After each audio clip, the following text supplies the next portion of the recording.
Good evening, everybody. Welcome back for another brand new edition of Reasonable Doubt, brought to you by the Harris County Criminal Lawyers Association. I'm your host, Jimmy Ardoin, and tonight, my cohort, Julio, he's in trial, so he's not here. But filling in for him, Victoria. Hi, Professor Jimmy. Glue. How are you? Come out of the booth. Yes, it's always exciting to be on this side of the action. I'm excited to have you here because I think you've only been on the show with me once. That's true. We Yeah. were supposed to talk about the DNA project, ended up talking about other things. It was a lot of fun. Sometimes I get a little sidetracked. It's okay. Speaking of getting sidetracked and surprises coming up, you got married I did. and didn't tell anybody. It was a pop-up I'm wedding. a little upset about this.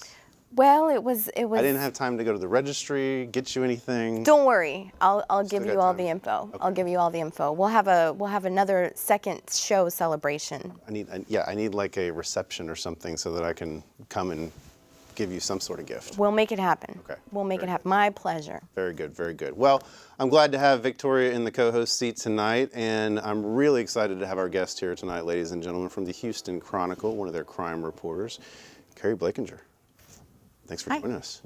Are you here to defend the millennials after my trashing of them a couple weeks ago? Yeah, I mean, I know there's this perception that we like build our houses out of avocados and stuff, but we don't, and we do notice when you trash us on the I know. air. You know, I'm actually in that between gap, that gap generation. So I'm like, I could be considered by some people a millennial, but I'm not really. So they created that special generation for us. So I'm like right there. So you just trash millennials on Twitter instead? It was mainly Wayne that was trashing millennials. Let's be honest about that. But what about the mayonnaise thing? What's this whole mayonnaise thing about? I don't understand it. I don't really care about mayonnaise. What is the mayonnaise thing? I haven't don't heard know. of this. Apparently What is we're it? killing mayonnaise. I Yeah. mean, along with all the other things that we've killed as a generation, we've also killed mayonnaise. Because it's not healthy and we want to live longer? Is that? I don't know, but mayonnaise, especially on a Chick-fil-A sandwich, is delicious. I don't know why you would pass that up. Well, maybe once in a while, but probably shouldn't be a habit. I'm not saying eat it every day. Sounds awful and I'm judging you right now. No, I know. I'm sure you are. Because it's 2018 and that's what we do.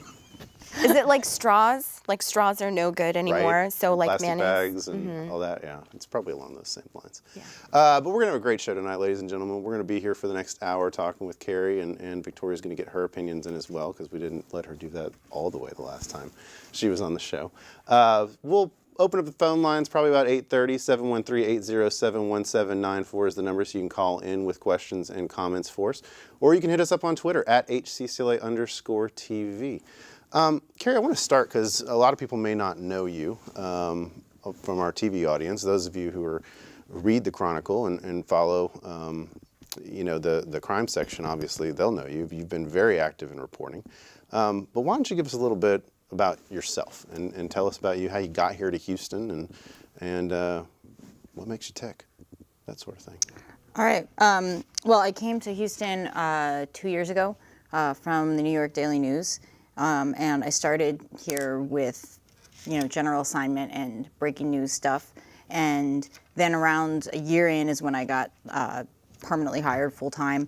And at that point, our death row reporter had just left. So they were like, hey, do you want to fill in on prisons and death row?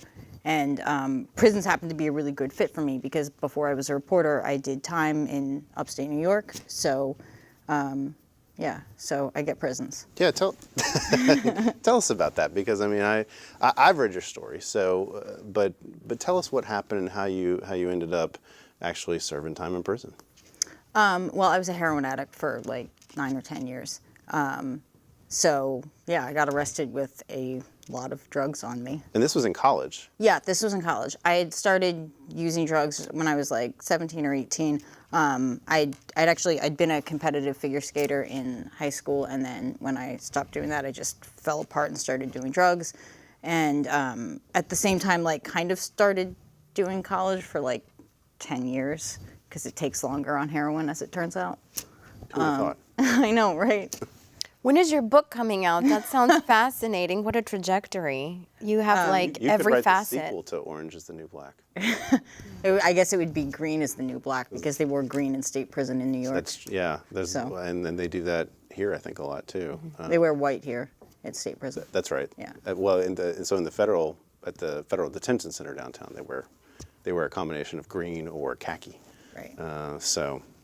Well, I mean, so you transitioned from that. I think you were part of a Hearst Fellowship to come here. Yes. Yeah. How did that come about? I applied. I was at the Daily News, and I wanted some broadsheet experience, and so I applied to the Hearst Fellowship, and I think that was actually the first time that I've applied to anything that asked if I was a felon and actually called me at all afterwards. Because I've applied tons of places, but in any other instance where they've ever had that little checkbox, I've never gotten like any second look or callback or anything. So yeah, I didn't really expect that something in Texas would be more progressive on that. Like, what was your experience with that? Because I have a very good friend who's a public defender now in another state, and she had served some federal time. So I know from her experience, like getting her bar license in that state it took some work and some legal minds to help her do it. But as a reporter, as a journalist, what was that like? Did that inhibit you, or did that help you more? You feel like you said that was the only call that you got, but can you tell us a little bit about that? yeah, I mean, I feel like it's really hard to guess how it works for or against you in something like reporting. Like, I know, I can tell that, I think it takes me more tries to apply for jobs than some of my colleagues. But in terms of like sourcing, it's hard to tell, because sometimes now that there's this sort of interest in more progressive takes on criminal justice, like there's sometimes where I think that prosecutors or police or defense lawyers are actually more interested in talking to me because of my background, and I'm sure there's sometimes that they haven't talked to me because they've held it against me, but it's hard to know when that's happening. But I mean, it's also, of course, really helpful just in terms of like the basics of understanding prison and prison experiences, because I mean, there's some things about doing time that are just universally true anywhere. Right. I think that would help. I mean, I find that sometimes a reporter who has actually been in the situation that they're reporting on, they are able to really truly communicate and make the reader feel and understand what is actually happening. I mean, so often you see, for instance, I mean, we obviously as lawyers, we read a lot of stuff that's covered by people who aren't lawyers, and we're just like, well, that's not right. That's just not how it goes. I mean, that's just nowhere near the truth. And so, I mean, I read your stuff, and I think you add credibility to me as an author, because it's like, this is something that she's writing about that she probably knows about. And so I think from an authenticity standpoint, that was what really motivated me when I started following you on Twitter to go back and read a lot of your articles too. Because when I found out about your history and started reading, it's like, this girl knows what she's talking about. She's been there. You mean you didn't follow me because of the profile picture with the mermaid tail? Well, that too. It was that was absolutely. If we could figure out how to get that up, that'd be awesome. So what's the story behind the mermaid tail? I have to ask. I wrote about mermaids once when I was in New York, and I really wanted to do it. I wanted to try. Like, it's hard.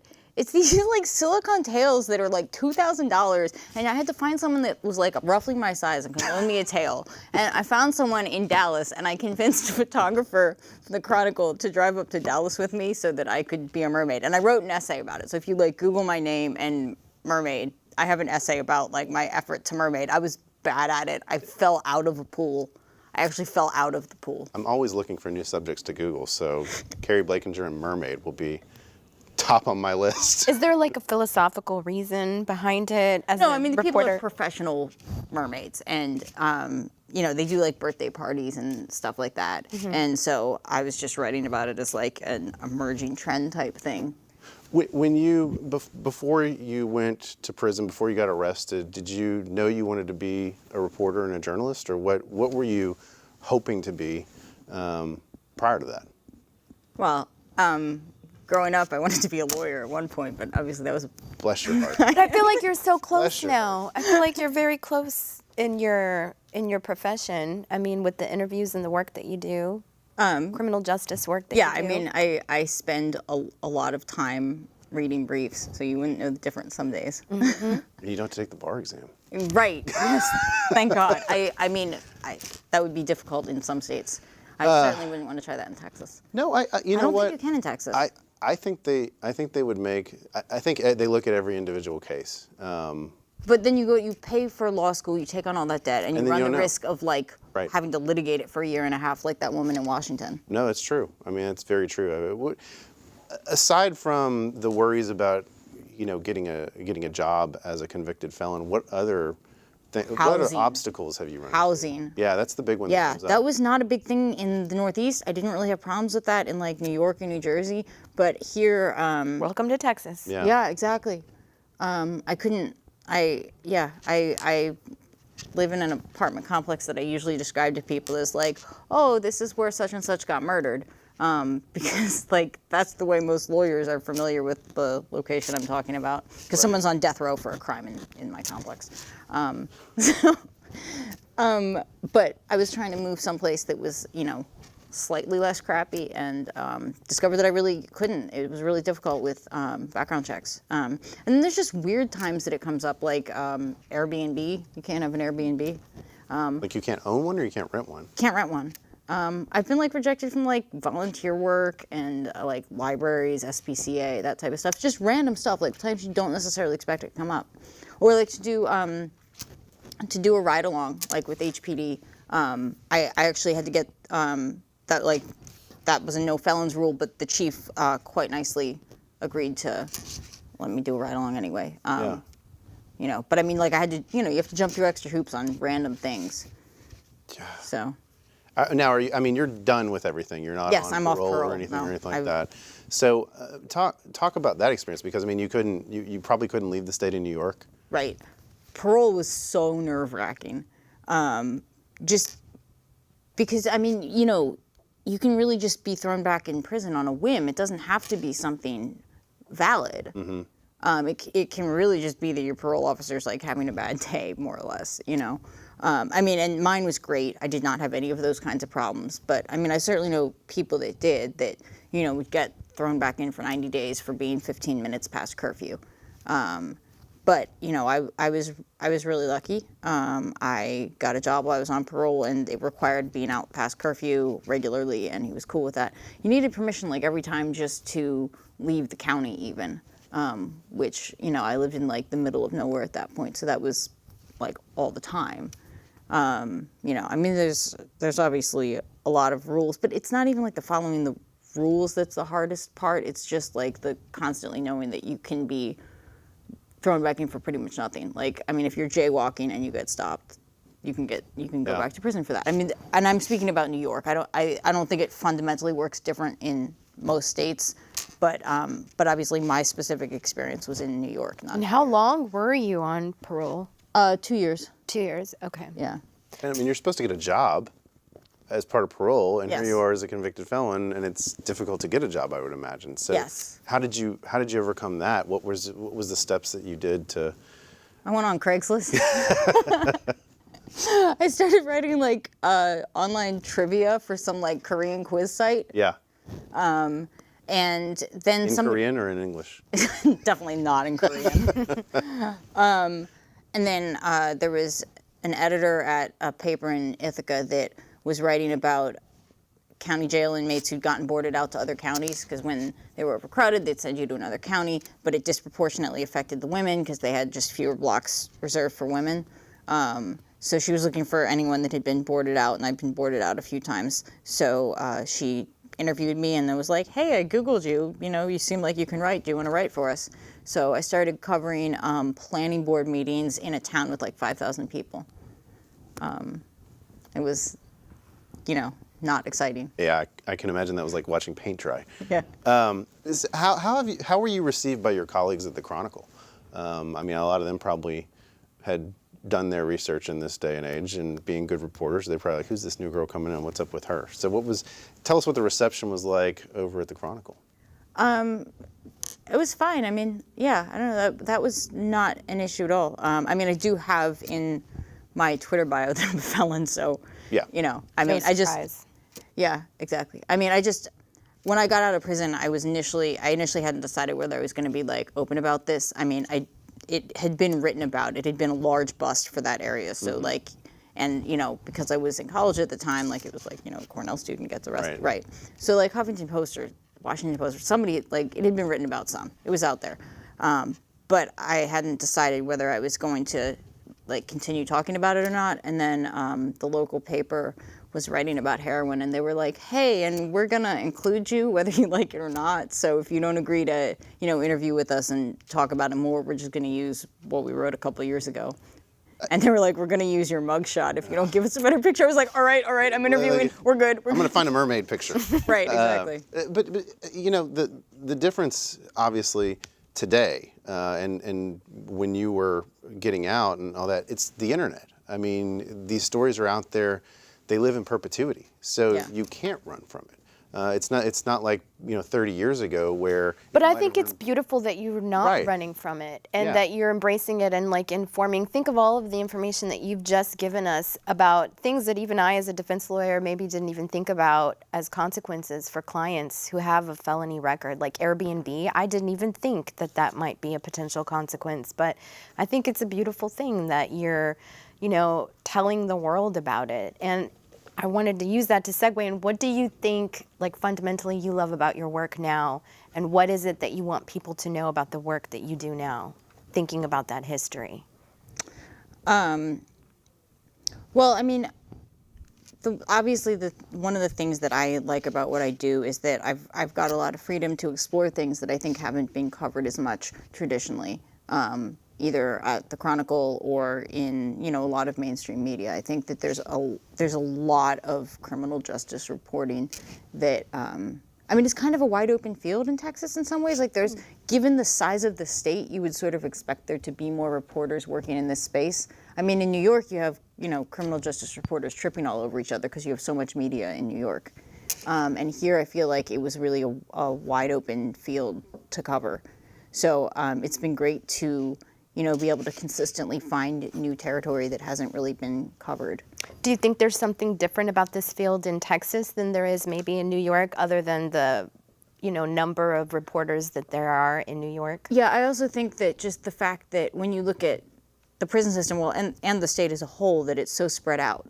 I mean, to us here in Houston, most of the prison units don't feel local, even though they're filled with people from Harris County. Mm-hmm. And I think that's true of any city, like Dallas, Austin. They can look at any prison and be like, that's not local news to us. So I think that the prison system as a whole gets less coverage as a result of that.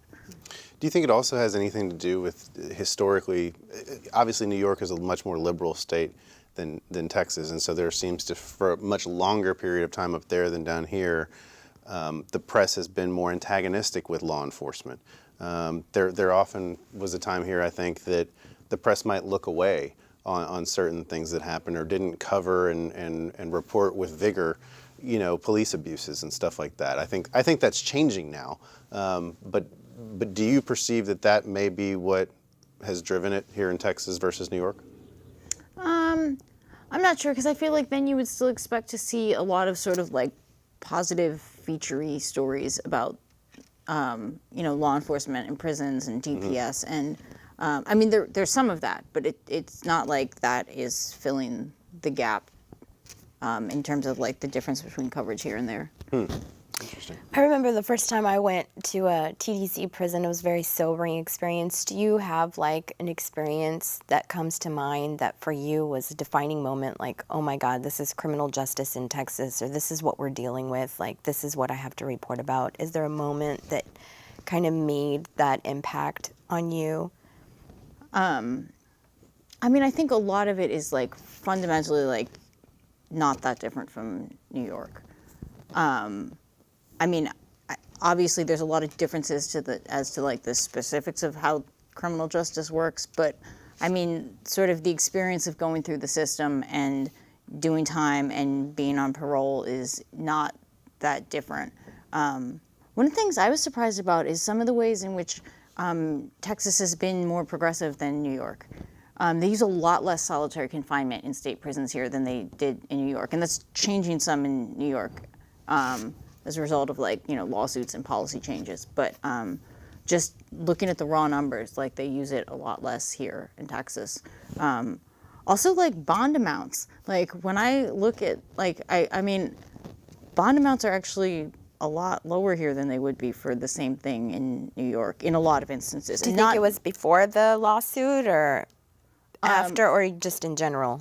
In general, I think that was true before as well. And I not so much for the lower offenses. I mean, the lower offenses a lot of times I think are things you would just get ROR'd for in New York. But like murder, you'll see murder charges with like 50,000 bond. Like that'd be like $1 million in New York. I mean, at least in the counties that I had any experience with, and I'm not sure that's universally true. It's probably not true the same in New York City because I was upstate. Maybe that has to do with standard of living, I'm guessing, to be different. It might be. I mean, I don't know. Not in upstate New York. Oh, though. really? Okay. Yeah. I mean, New York City, but Yeah. not. Yeah, I would think so. I don't know. I mean, a lot of obviously you hear a lot more about what happens and the abuses in New York City here, such as what happens at Rikers and how people have been waiting there for 3 years without a trial. Right. That sort of stuff. So, I mean, in terms of, what we get in Texas about New York, it's very rare you get any kind of coverage about what's happening in upstate or other parts of New York. It's all about what's happening in New York City. And, I don't think I've ever seen anyone that I can remember have to wait 3 years for a trial in custody here. Not that, I mean, I'm sure there's some, but not that I can remember. I mean, I've had some people Definitely that have with taken other 2. things pending, Right. I would mean, say. You know, and I mean, I've had cases, obviously, both bond and custody cases that have gotten near the 2-year mark and beyond the 2-year mark in some cases. But I don't think I've ever had one that's gotten to near 3. And that's, I don't know. It's a tough. The bond issue is so tough because we see what's going on here and like you have a whole different perspective of it because you're like, well, I mean, some of these bonds are even lower than what you would get in normal parts of the country. And I'm like you. I don't think there's much of an income disparity between upstate New York and here, really. Right. I mean, certainly the standard of living in Manhattan is off the charts compared to here. But I would think, you were in Ithaca? Yeah. I mean, I can't imagine. It's probably got a lower standard of living than Houston. I mean, In terms of, what it would cost to live. Ithaca's a little bit expensive because there's colleges that drive Yeah. up the cost of living there, but but I mean, most of upstate New York is pretty dirt cheap to live. Yeah. I mean, there are pockets of Houston that are ridiculous in terms of costs. Yeah, I mean, in terms of getting an apartment, I mean, some of these apartment complexes that go online are, $3,000 a month for a 1-bedroom. It's like, Yeah. those are New York City prices we think, when they're really not, probably. It's a bargain compared to that. I want to kind of talk about your latest article that came out, and that was about the inmate who committed suicide in the Harris County Jail. We've heard stories like this before. Obviously, the biggest one that got the most attention was Sandra Bland out in Waller County, and now you've written about this inmate here in the Harris County Jail. And as I understand it from reading your article, she had basically communicated. She was a mental health patient, had mental health problems, and she had warned jailers she was having problems, and they essentially did nothing about it. So tell us a little more about what you found out in your investigation. So first of all, she was the second of 2 suicides in the past Yeah. month. I think it's worth mentioning, in very different circumstances. And I mean, other than learning that she had a mental health history and that she had, in some capacity, made the jail aware of her, suicidal ideations, at least. I mean, other than that, we just don't have a lot of answers yet because I mean, it's up to the Texas Rangers and the state commission to come up with their findings on this. Now, did she, if I remember, she had a $1,500 bail that Yes. she couldn't make. Yes, it was a theft charge, Yeah. but it was felony because she'd had so many priors, and then they gave her a PR bond the day she died. But I haven't gotten like clarification as to the timing of that and why that happened. I mean, I would assume that was because she was already in the hospital at that point and not Yeah. just because they couldn't make it happen sooner. But Can you explain for our viewers who may not be familiar with the Harris County Jail and the policies of the jail, what it means to make the jail aware of any mental health problems or suicidal ideations, and what responsibilities that might create for the jailers? So I don't know in what capacity she made them aware. I don't know if she told them, hey, I'm going to kill myself, or if she just talked about it to another inmate. Like, they haven't offered that kind of clarity. And given that there's, still a pending investigation into it, I wouldn't expect to get any sort of official clarity on that at this point. But I mean, obviously, if you've made the jail aware, then they do have some responsibility. I mean, there's various levels of, suicide watch, or being on every 15-minute watch. I mean, there's different ways of dealing with this, but she was in a mental health step-down unit. So, I mean, they were clearly aware that there were some mental health issues. But I feel like I should say that, in my coverage of the jail in the past year, they've been, the leadership that I've dealt with there seem to really consistently care about dealing with mental health issues for inmates. So a lot of the people that I interviewed in the course of this story, a lot of the, advocates and experts commented consistently on how surprising it is to see this happening someplace like the Harris County Jail, because it's not the kind of jail that has a reputation for not caring. Do you have any information? I personally went to the funeral of a former client who allegedly committed suicide at the jail, who I had seen a couple days before, and he was laughing. So I don't know what mental health issues he had at the time, because it had been years since I had talked to him or dealt with him. But do you have any data on the number of deaths and or suicides at this jail? Yeah, it's actually significantly below the national average. Oh. I want to say it's 15 in the past decade, but I don't have the data in front of me. But the rate per 100,000 inmates is less than half the national average. Wow. See, that's something I think that would interest a lot of people to know, because I think there's kind of a misconception out there that our jail does very poorly on those issues. Yeah. I mean, that's kind of if you ask any of us, I mean, that's kind of the belief around the courthouse, is that our jail is pretty poor on those issues. I mean, I feel like they're trying. They've been, pretty I mean, obviously, I have a very particular perspective on it, because as media, I realize that they're probably going to be more responsive to me than random person calling. But this morning when I came into work, I had a letter from an inmate saying that he wanted to kill himself, and I put in a call, and I think they dealt with it pretty quickly. I mean, I got a call back within 2 minutes. Yeah. So they took it seriously. I mean, it was just a random letter, but they took it seriously and acted right away. And obviously she had already been diagnosed with mental health issues. There's other people that this has happened to that have had mental health issues. But I'm curious, how much does depression play into potential things like this too? I mean, she had been in custody 3 weeks. So setting aside the mental health, I mean, what, in your own personal experience, did you witness people have bouts of depression aside from just, schizophrenia or anything like that just kind of developed from being in confinement for so long? Yeah, and I mean, and a lot of people come in with, I mean, maybe it's not something as severe as schizophrenia, but, I mean, a lot of them come in with, at the least, they, have often led very traumatic lives.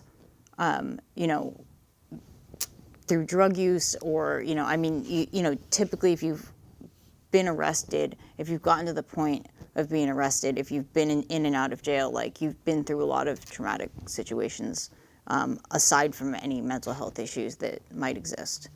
And yeah, I mean, at one point the inmate in the cell next to me tried to kill herself. When I was this was, I guess, 2011. And I mean, she hadn't seemed like she was doing particularly badly, but she was known to have mental health issues. But in that case, there was an officer that was close to her. He would come in and check on her regularly, because those two just got along, and he noticed and intervened. Do you feel like you've had the experience of being on the other side of this? Do you feel like the complaints or the grievances or the feedback that the inmates would give or your fellow inmates would give would go on deaf ears, or do you feel like that they were taken seriously and like given resources when they asked for help? I mean, it entirely depends on the facility. I mean, it can depend on the shift within the facility, you know. I mean, because if you have someone working that area of the cell block that just doesn't care, then, you know, there's not a lot of recourse. But yeah, so I mean, it varies a lot by facility, by officer, by cell block, by shift. Man, it's just, I don't know, it's such a difficult issue because, I mean, like for you and so many others who you went in on it basically for an addiction problem. I mean, in essence, that's what it is. I mean, that's what drug possession charges are, in my opinion. I mean, you know, it's somebody who has an addiction problem at the end of the day. And I mean, a lot of this stuff, it just like the mental health, I don't think it gets treated properly, and it leads to a lot of problems. So. Yeah, because as very a society, we have Yeah. to decide, do we want to treat addiction as a disease and really like put in the Exactly. effort to deal with it the way it needs to be dealt with? Or do we want to keep funneling all this waste of resources and money into the criminal justice system to punish people for a disease that maybe we could treat on the front end if we reallocated resources? But you have the gift of having witnessed that personally and now as a reporter from both sides. So is there anything that you think that, I know that there's probably a lot, but is there anything that you think your readers should know about specifically people charged with drug offenses and how they're treated when they're in custody and what that means for you personally, having lived it? Wow, that is such a big question. I don't even know where to start with that one. She likes Can you narrow to that ask down a little questions. bit? I guess if I was going to bring it down, I'd say if we are looking at addiction as a disease and you have the unique experience of having lived that disease, both as maybe an addict and as an inmate and now as a reporter, is there something that you see that we could be doing as a society differently? Maybe it's just a small thing, like in the way we think of these people or the way we think of our clients that have drug offenses that could make the difference. Or maybe as a society, how we think about drug addiction or drug charges. So I think the most common question that I get along these lines is usually from families who are struggling with, someone who's in an active addiction. And I mean, I feel like it's important to understand that, that every addict and every addiction is different for one. So like I can't give like blanket advice on like this is how you manage this client. But I mean, for families, I think it's a little bit easier what to tell them in that, I usually say that, you can be there for the person when they're done, like you can support them. I mean, there's a discussion as to at what point you're enabling them or not, I don't know. I mean, my parents still helped me some financially when I was using, like, probably would have been considered like somewhat enabling, but it also kept me from being like Dead? living on the street, Yeah. like, I mean, there's, I try not to give like blanket advice on that, but I mean, I think it varies a lot by person, and, you have a better sense of your situation than any person on the outside will. See, to me, I mean, this is the issue I've always had, is that if you are just merely possessing and you are a user, the only crime you're committing is against yourself, and to straddle someone with a felony because they were a user, to have to put up all these barriers such as not being able to get an apartment, not being able to rent an Airbnb, not being able to, possibly go to law school and sit for the bar, just because they got addicted to a drug or decided to use a drug and got caught with it by a cop. I mean, it's just ridiculous in my mind. I mean, dealing, okay, I understand that. If you're addicted and you go out and your addiction causes you to steal or do property damage or something like that, that's one thing. But if it's just a pure, I'm caught with drugs, I'm just tired of seeing those cases. I mean, I just think it's ridiculous. That's why we need more people like you to Yeah. show the world that we don't need to care, like as a society, if I'm a landlord, if you have that conviction. You know what I mean? Like, if we stop caring so much as a society, I think that, and maybe you could weigh in, but I think that that would make a big difference. I actually want to go back to what you were just saying. Yeah. In terms of like dealers versus users, I think there's this sort of broad conception that those are like two distinct categories. Oh, And no, they're and so not. They Like, aren't. Well, like- there's a distinction within the dealer category too. I mean, Right, Yeah. yes. Because there are people who are just pure dealers. Right. But I feel like everyone who's using, if you're using long enough, you're dealing at some point to Right. some degree. I agree. You know. I For agree. survival. Yeah. Yeah. Yeah. Yeah, I mean, to pay for your own addiction. Sure. I mean, if Right. the choice is that you're going to be a middleman or you're going to start selling versus, robbing houses, Yeah. So I think that I get a lot of emails and a lot of feedback to that effect that, expressing some level of sympathy for users, but I mean, there's not some fine line between the two. No, totally agree with you on that. I totally agree with you on that. I mean, I think, and this is always the rub. I mean, where does if you're going to start making concessions and start to make reforms, where do you draw the line, right? Where does the line actually, where do we need to move the line to? And that's a hard call. I get it. I mean, but that's why I think that there needs to be more of a individualized analysis versus, let's just take them and like, in your case, put them away for 2 years. I mean, that's just a waste, I mean, thank God you've been able to do what you've done now, but I mean, there are some people who can't overcome it. I mean, they can't overcome the conviction, and it's very difficult for them. And, it's terrible because all they did was use drugs. Okay, I'm going to play devil's advocate and just ask this question. Do you think that your Make sure it's short. It's short. Do you think that your conviction in your prison time helped you become the professional that you are today? Like, if it hadn't happened? I know that's like a really hard question, but sometimes you hear people say that, man, if I didn't go to jail, I mean, it saved my life. I tend to not believe that to be true just because of my profession, but since you've experienced it, what do you think? Did it help change something in your life for the better, or is it just something you had to do? The totality of what I've been through obviously has, put me where I am today and given me the, understanding that I have. But I am not one of those people who's going to be like, yay, jail got me sober. Yeah. I think I was at a point where anything would have gotten me sober. I think going to rehab would have done it. I think if I just graduated college and moved out of town and moved on, I was finally at a point where I was really sick and tired of what I was doing. Getting arrested happened to be that thing, but I think there could have been numerous things that could have happened at that point that I would have gotten sober. And I think conversely, if I'd gotten arrested a year earlier, I would have just kept using in jail because, you can get heroin delivered to your bedside in jail, So I think I was just at a point where I was finally sick and tired of the way I was living. I mean, that's the thing to me. You watch a show like Orange is the New Black, and for us who have been criminal defense lawyers and we've heard the stories from our clients, and you go in and, I mean, you don't see everything, but you can see how stuff could occur.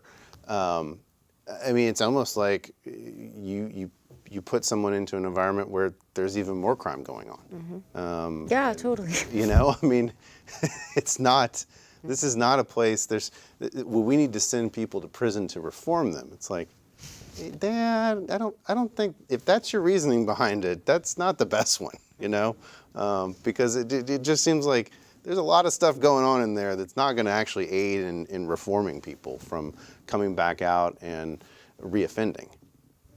And probably make them worse, I think, in a lot of instances. I don't know. I mean, I think that depends on the facility a lot and the culture of the facility. I mean, there's some specific units where there's a lot of fighting and a lot of drugs, and there's some where there's not as much. So I think so I think that can vary a lot. But regardless, I mean, you're coming out with a felony, and that doesn't vary. Hey, guess what? Your fan club is calling in. Oh, God. I know. So we're going to take our first call for the evening. Hello, thanks for calling Reasonable Doubt. Hey, Jimmy, it's Rob Fickman. How are you? I'm great. How are you doing, Rob? Good show. Thank you. And I appreciate Carrie's reporting. It's very important stuff she's reporting on. I just wanted to make two observations, just I guess, historic.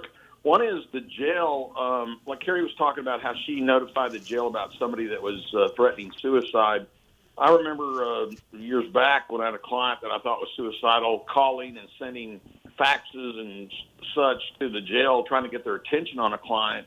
And, 24 hours later, nobody'd done anything. So I think there is and I hate to compliment anybody in law enforcement. There's I know it's a real struggle for you. I know. I think that there's a greater sensitivity in many areas of law enforcement about people that are mentally ill on the one hand. On the other hand, there's still a lot of there's a long way to go. We have people out on the street who street cops are warned are mentally ill, and they still end up shooting people that they should not shoot. I had a client a few years ago who was warned that the client was mentally ill, and rather than bringing out somebody that was a negotiator who could talk to a seriously mentally ill person, they shot and killed my client. And, of course, the cops got no bill. So, well, we've made progress. We shouldn't pat ourselves too much on the back, or law enforcement too much on the back, because there's still a long way to go in terms of this meeting place where law enforcement properly treats people that are mentally ill through no fault of their own. And I think the same thing goes, and it's equatable when we talk about people that are addicted to drugs. Law enforcement still has a long way to go there.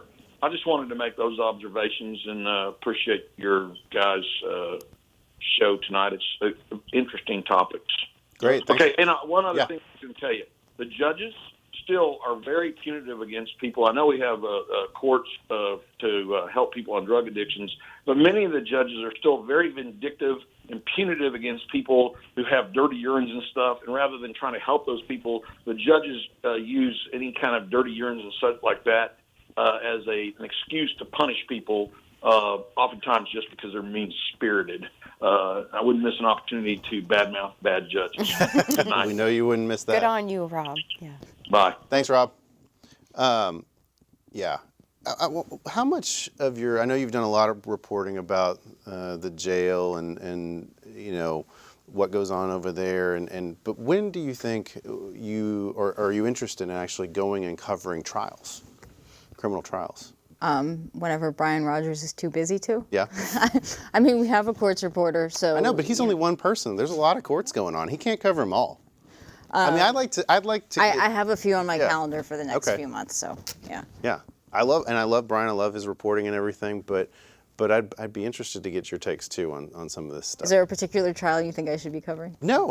I mean, I don't know. All of them. And I think the other thing too, Brian does a very good job of covering the trials and the sentencing hearings that are big. But I do think it would be interesting to let the public know kind of what happens in some of these other cases, the ones that aren't cause celebs for the city, the dirty fingernail cases, just to see how everything goes on. I mean, I know, and I'm not going to ask your opinion because I know you have no opinion on Manafort and the whole Trump investigation and Russian collusion. But from a standpoint of what the public is actually learning about how the federal criminal justice process works, I mean, I think it's almost an expose in some ways. And I think Mr. Fickman made a good point, because there's a lot of people that have mental health issues that are on the street, that are homeless or maybe not, that are picking up a lot of these misdemeanor offenses.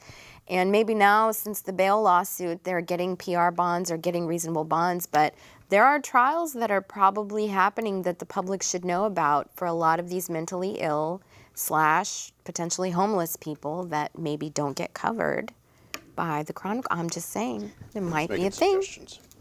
We're Might be. Guys, I had 3 stories in today's paper. How many more do you want? We need you. I here. know, We need I you. know. Yes.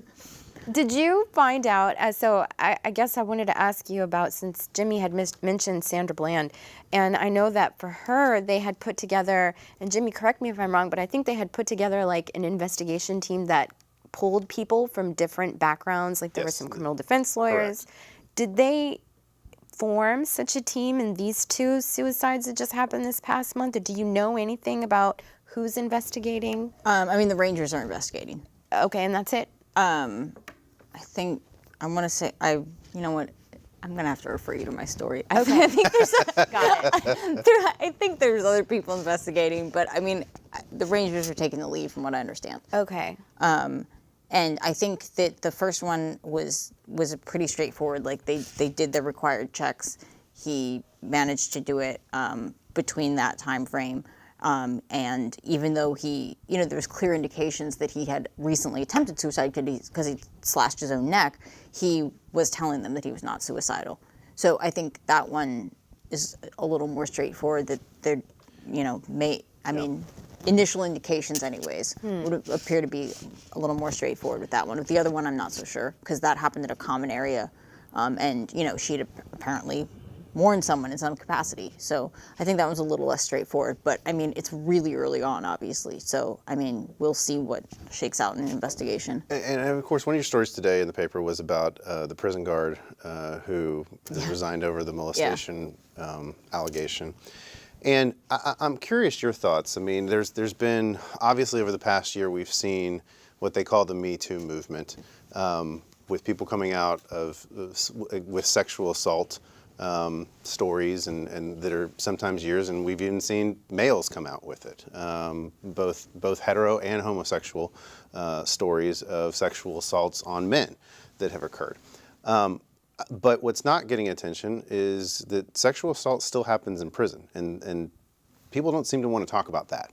I wrote about it. And I know that's why I bring it up, because you are one of the few writing about it. And so the counterpoint is out there that we've got this whole groundswell of support for that, but people still don't take prison assault, sexual assault, and molestation claims as seriously as they seem to in a Hollywood context even. Right. Well, and there's degrees with that because because you have the one aspect of it is officer on officer, but I mean it's just a totally different kettle of fish when the victim is an inmate. Right. Because I mean just nobody believes inmates as a whole generally. You know?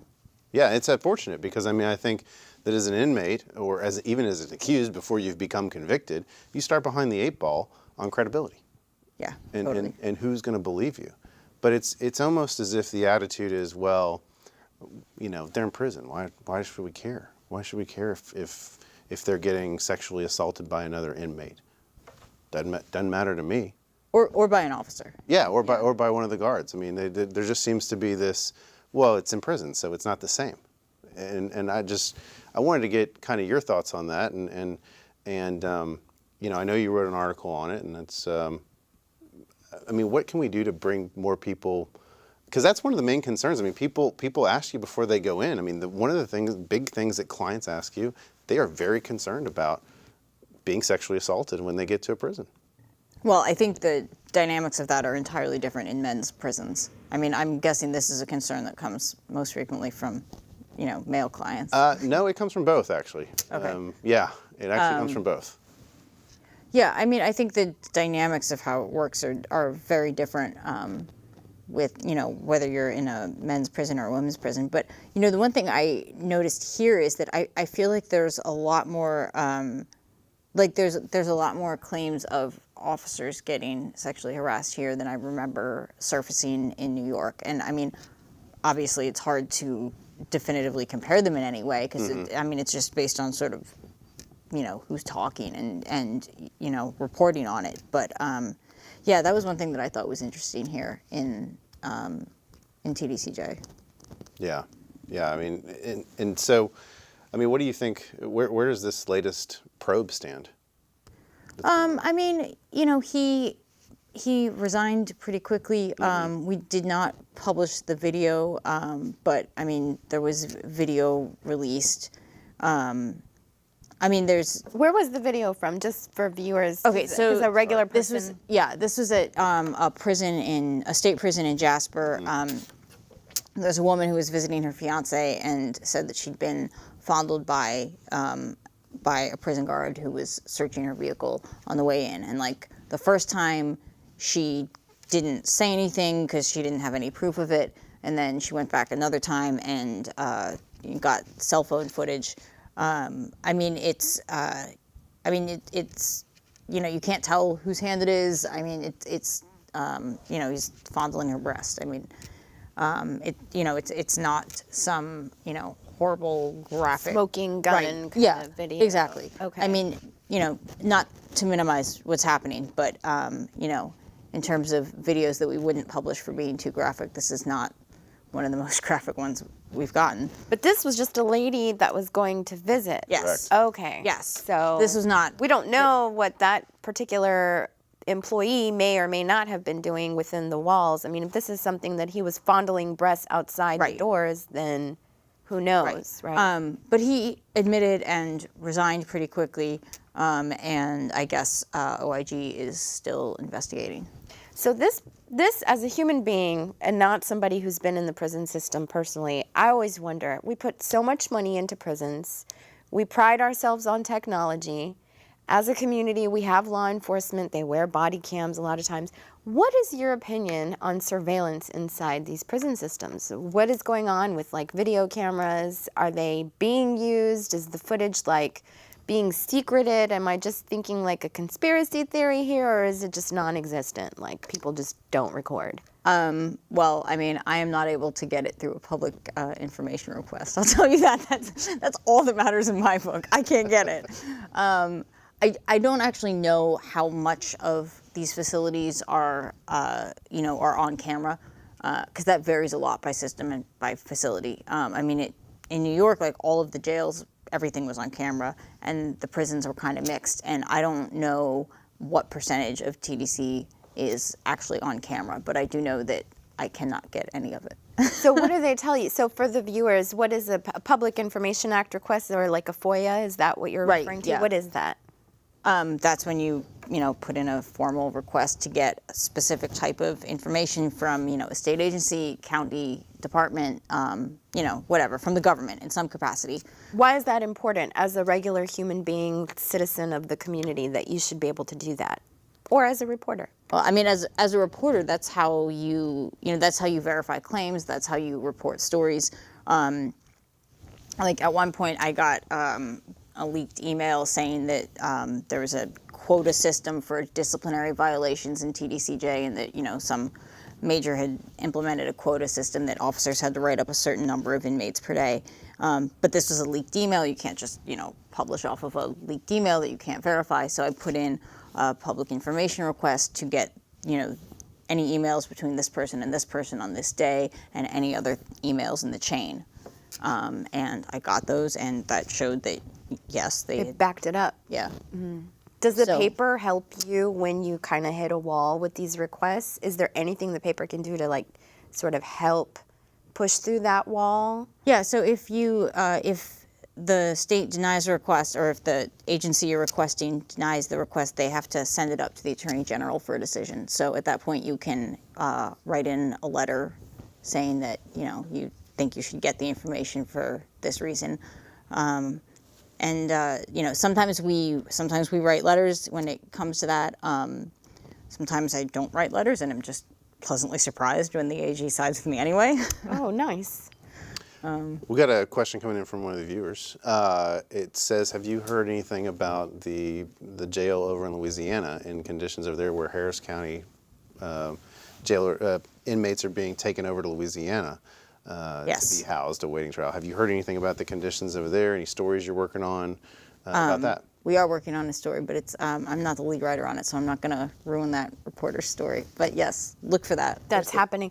And I You're had, gonna leave the viewer hanging. yeah, I had a client Firing tell minds me want to know. that they would not tell the family that they were in Louisiana. Now, I don't know if they did that Oh, I because don't know. of I haven't had- security reasons that they don't say, but I had a client recently tell me that when his fiance was trying to find out where he was, that they would not say that he had been taken to Louisiana, because he ended up telling me, and I had no clue that they were doing that. I haven't gotten any reports of that. Okay, that's interesting. A lot of lawyers didn't know either that Yeah. their clients had been moved. Yeah, I mean, I I know that. had that. We could probably hook you up with some lawyers to talk to Oh, about excellent. that. We know a few people.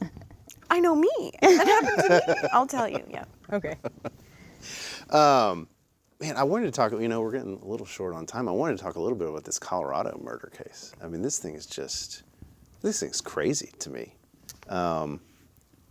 what are your initial thoughts on it? Because this guy, I don't know. I've been knee deep in jail suicides. I honestly haven't followed that. I mean, Tell us a little bit about it, Jimmy. so this guy in Colorado apparently has murdered, or is accused of murdering his 2 daughters, his wife, who was pregnant, and then burying his wife, and then stuffing the girls in oil tanks. I mean, it's just a bizarre story. And they did a TV interview with him about them going missing, and he just wanted them back, wanted his family back. I mean, it's a fascinating story, and I'm following it because I know one of the reporters up in Denver who's actually covering the story, and so I'm like, this What is made him crazy. like suspect? Just because he's the daddy? He was having an affair. The well. typical things that make you start to look at the husband in the case, there's an affair, Having an there's affair. motivation, that sort of stuff. So I think that's how they started looking at him. There's been no announcement yet about whether or not they're going to seek the death penalty. And, I mean, I don't know where you stand on it, whether you're for or against the death penalty. I'm a reporter who covers it, so I definitely can't share, opinions on that. Yeah, I mean, but to me, this is just such one, and having two young kids, I'm just like, I just couldn't imagine. Like, Well, to me, what's the evidence though, Jimmy? Just because when you said that, it kind of felt like Michael Morton a little bit. Because can you imagine when Michael Morton's confessed. story That's the came out? biggest evidence Oh, okay, so so far. that's a Yeah. big difference. so big that's the big difference. one, is there's a confession. Thank you for sharing that bit. That makes a big difference. Okay, Yeah, confession. yeah. So, Got it. Now they've come out and he's trying to say that the daughters were actually killed by the mom, and he saw her choking them on the baby cam. It's just a bizarre explanation, but so it's kind of backtracking from his confession. What does it Very take to be a strange. capital murder there? I don't know. That's a good question. I would imagine this, if just like here, since there are multiple murders, that would probably constitute it. I mean, unless he can cast enough doubt on who actually. Right, which is kids. probably one. But see, the triggering factor there is too. The wife was pregnant. So you get Right. Okay. no matter. So it doesn't really work. I mean, if he's admitted to killing the wife in passion for the kids, maybe that could fly. And that's why he's asked for DNA samples from the necks of the kids. That might work. Epithelial DNA samples might work. After they've been buried in an oil tank. You'd be surprised, Jimmy. I don't know. You're the but DNA expert. I'm saying it could happen. It Carrie, would just if depend you need DNA, how degraded the it go-to. was. Yes. I rely on her to make me smarter on DNA. It's it's evolving science, but it could be. I'm sure they would get some mixture samples from it. Maybe. Yeah. I'm being told we are out of time. Oh, For that this evening. flew by. I know, right? That flew by. How was it compared to the last time you hosted? Well, I like being over here and hanging out, and I definitely enjoyed listening to Carrie, and I can't wait to read more of her stories. I hope that everybody does. We could use some of that enlightenment, I think. I hope you'll come back. Sure. Awesome. That's what I like to hear. So that's all the time we have left for this evening, ladies and gentlemen. I want to thank Carrie Blakinger for coming on and spending an hour with us. And I think it's been fascinating. I hope you've found it fascinating as well. And I really appreciate Victoria filling in Thank you, Jimmy. on the heels of your surprise wedding that you didn't tell me about. Thank you. So we'll talk about that off air. But that's all the time we have, ladies and gentlemen. Good night. We'll see you next week for another episode of Reasonable Doubt.